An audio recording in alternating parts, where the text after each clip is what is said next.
La signification que nous donnons au village sur la sécurité collaborative n'est rien d'autre que nous retourner dans nos sources, dans nos valeurs, dans nos coutumes,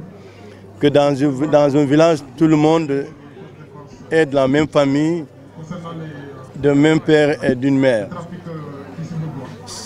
Pourquoi le village? Parce que nous pensons qu'il y a une force de sécurité défense qui sont issus des familles, qui sont issus des communautés, qui sont issus d'un environnement le même que la population. Sachant que dans le village, c'est tout le monde qui vit ensemble, en commun, en harmonie, en collaboration, que nous avons voulu initier, faire de cette activité d'aujourd'hui la première édition du village sur la sécurité collaborative pour encore renforcer les relations entre forces de sécurité et défense, les autorités et les populations. Car aucune collaboration, aucune sécurité ne peut se faire s'il n'y a pas de collaboration entre les gouvernés et les gouvernants. Et en dehors de ces gouvernants et gouvernés, ceux qui assurent tout ce qu'on appelle la sécurité des personnes et des biens. Donc, nous voulons profiter de l'occasion pour remercier USIP, remercier INL, qui est le partenaire, mais également remercier l'État américain pour cette belle initiative en nous permettant,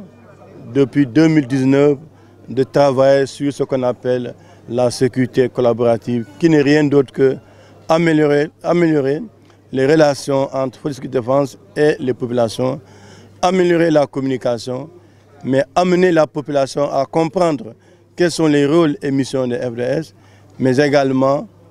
pourquoi la population, pourquoi la communauté doit contribuer à améliorer cette sécurité, car sans la population, les forces de sécurité et de défense ne pourront pas elles seules faire ce travail-là. Mais un travail de communion, de collaboration,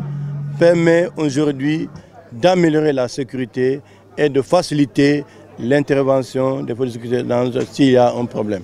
Donc c'est pour cela que nous avons choisi de commun accord la première édition du village de la sécurité avec le comité communal ici à Goudomp pour inviter la région de Kolda, la région de Ziguinchor, la région de Sédhiou, la Gambie, la Guinée-Bissau,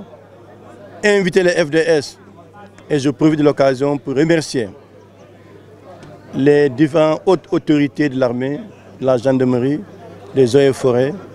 des ASP, des sapeurs-pompiers, etc. La gendarmerie, qui n'ont ménagé aucun effort pour prendre part à cette deuxième activité, une grande activité ici à Goudomp que nous organisons. Donc pour nous, ce village est un moment de communion, un moment de renforcer la relation entre politique et défense, un moment de renforcer la collaboration et la communication.